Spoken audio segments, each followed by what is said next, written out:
Sedikitnya 6 kamar kontrakan berlantai 2 ludes terbakar api. Makin gede.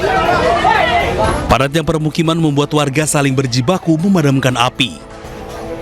Kobaran api berhasil dipadamkan oleh warga agar tidak meluas ke bangunan lainnya. Pemilik rumah kontrakan yang terbakar diketahui sedang di luar kota untuk melaksanakan ziarah kubur jelang puasa Ramadan.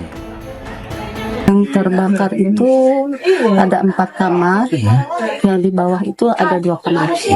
Total ada berapa kamar berarti, Bu? Ada 6. Bu, kalau kemunculan apinya itu awalnya dari bawah apa dari atas, Bu? Dari atas berupa asap.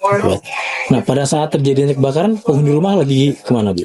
Itu penghuni rumah dalam keadaan semua pada kerja. Lokasi kebakaran terpasang garis polisi dan tengah dilakukan penyelidikan untuk mengetahui penyebab kebakaran. Dari Jakarta, Miftahul Gani, iNews melaporkan. Pemirsa, polisi selidiki robohnya pagar tembok di SMPN 182 Pancoran, Jakarta Selatan. Polisi berencana periksa pemilik tembok.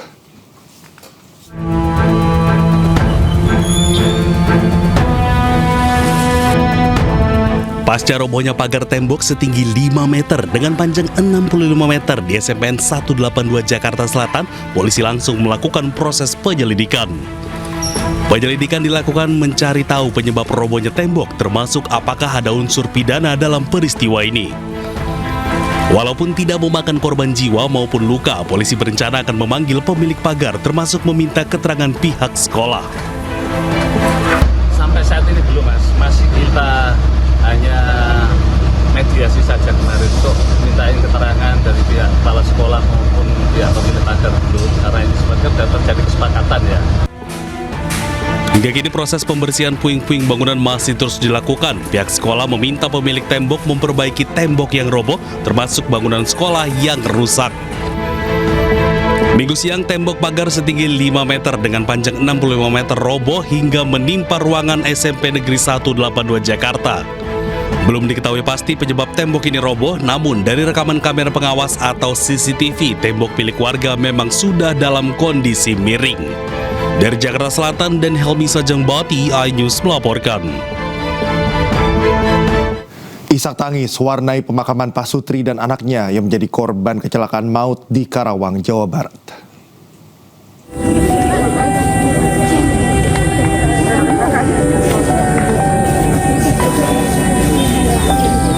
Isak tangis pecah saat prosesi pemakaman berlangsung di tempat pemakaman umum dekat rumah duka. Syifa, anak perempuan yang selamat, tampak terpukul dan terus menangis menyaksikan pemakaman kedua orang tuanya serta sang adik. Syifa selamat dari kecelakaan maut dan hanya menderita luka ringan, namun masih mengalami trauma psikologis. Menyampaikan ke Bu RT bahwa terjadi kecelakaan di area di kolong jembatan Jalan Baru. Jadinya itu langsung saya sana melakukan evakuasi. Akhirnya alhamdulillah sekitar jam 12-an udah terevakuasi semuanya. Ya sayangnya ada korban itu Pak Isdik, Bu Isdik, dan sebelumnya satu keluarga yang terdiri dari ayah, ibu, dan seorang anak menjadi korban kecelakaan maut pada Minggu malam. Mobil yang mereka tumpangi tertimpa peti kemas truk kontainer bermuatan minyak sayur kemasan seberat 32 ton. Dari Karawang, Jawa Barat, Rudi Setiawan, iNews melaporkan. Pemirsa, dalam waktu dekat Polda Metro Jaya akan kembali serahkan berkas perkara Roy Suryo CS ke Kejaksaan Tinggi Jakarta. Namun Roy Suryo meminta kasus ijazah dihentikan tanpa adanya restoratif justice.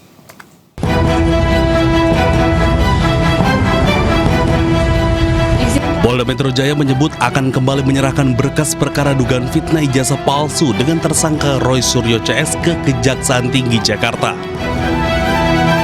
Langkah ini ditempuh usai penyidik menyelesaikan pemeriksaan tambahan sebagaimana petunjuk jaksa penuntut umum, termasuk memeriksa Presiden ke-7 RI Jokowi di Polresta Solo.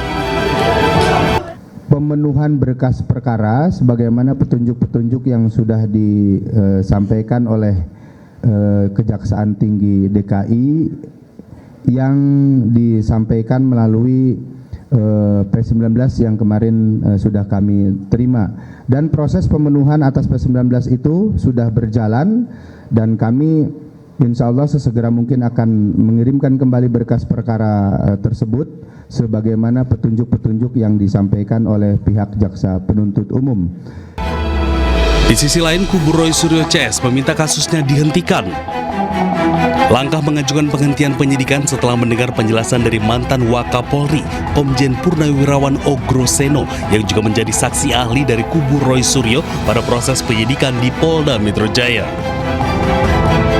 Karena sebagaimana diketahui SP3 itu bentuknya adalah surat penghentian perkara ya gitu, atau surat penghentian penyidikan. Itu perintah. Jadi artinya suratnya yang dicabut.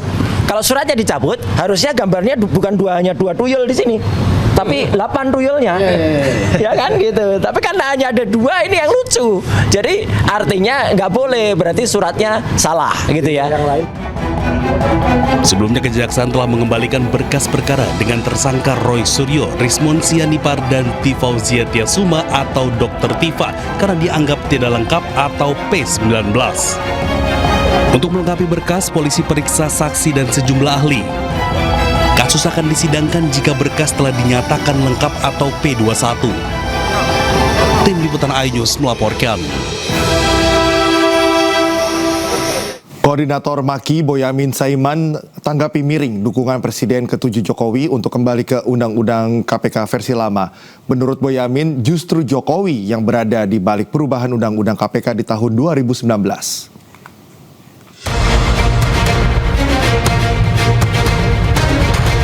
Sejak usulan mengembalikan Undang-Undang KPK lama dilemparkan Ketua KPK periode 2011-2015 Abraham Samad, sejumlah pihak turut mendukung. Salah satunya Presiden ke-7 Joko Widodo. Ya, saya setuju, bagus. Karena itu dulu inisiatif DPR loh. Jangan keliru ya, inisiatif DPR. Tanggapannya bahwa itu di revisi waktu pemerintahnya Pak Jokowi itu seperti apa? Ya memang saat itu atas inisiatif DPR direvisi. Tapi saya nggak tanda tangan. Dukungan dari Jokowi justru ditanggapi miring oleh Koordinator Masyarakat Anti Korupsi atau Maki Boyamin Saiman.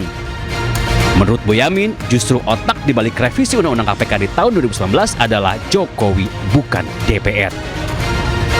Selain itu, Boyamin juga menyebut jika Jokowi tidak menyetujui revisi Undang-Undang KPK, seharusnya Jokowi menerbitkan Perpu untuk membatalkannya, namun nyatanya tidak. Prosesnya itu di DPR tetap harus bersama eksekutif, bersama pemerintah pembahasannya. Jika Pak Jokowi tidak setuju, mestinya ada 2 hal yang bisa dilakukan waktu itu. Tidak mengirimkan perwakilan pemerintah untuk membahas bersama DPR. Tapi nyatanya kan dikirim utusan untuk membahas bersama DPR, artinya pemerintah setuju. Jadi jangan kemudian sekarang membalik bahwa tidak setuju dengan bukti tidak tanda tangan. Undang-Undang KPK direvisi pada tahun 2019 atau saat pemerintahan Joko Widodo. Setelah direvisi, KPK tidak lagi menjadi lembaga independen karena berada di bawah kontrol pemerintahan. Selain itu, pimpinan KPK juga tidak lagi menjadi penanggung jawab tertinggi, termasuk adanya Dewan Pengawas yang dinilai lebih berkuasa dibandingkan pimpinan KPK. Keputusan kontroversi itu menimbulkan riak dari publik hingga berujung unjuk rasa besar-besaran. Tim Liputan iNews melaporkan. Presiden Prabowo Subianto dan rombongan terbang ke Amerika Serikat dalam rangka kunjungan kerja. Diagendakan bertemu dengan Trump, Prabowo akan bahas Board of Peace.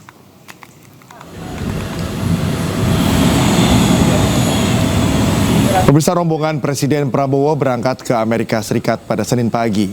Dalam lawatan ini, Indonesia akan menggelar pertemuan bilateral dengan Presiden Amerika Serikat Donald Trump. Prabowo didampingi oleh Menteri ESDM Bahlil Lahadalia dan Sekretaris Kabinet Teddy Indrawijaya. Berbagai agenda akan dibahas kedua negara, diantaranya kerjasama strategis bidang energi dan isu geopolitik.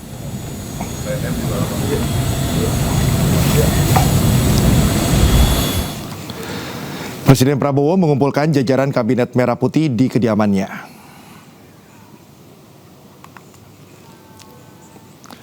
Rapat kali ini dihadiri Menko Perekonomian Erlangga Hartarto, Menteri Keuangan Purbaya Yudisadewa, Menteri Investasi dan Hilirisasi Rosan Ruslani dan Menteri Sekretaris Negara Prasetyo Hadi. Dalam rapat kali ini, Presiden Prabowo membahas tarif dagang Indonesia dengan Amerika Serikat.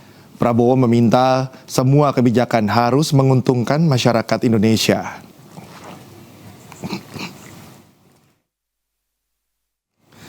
Gubernur DKI Jakarta Pramono Anung melarang siapapun termasuk ormas keagamaan melakukan sweeping saat Ramadan. Informasi selengkapnya usai jeda.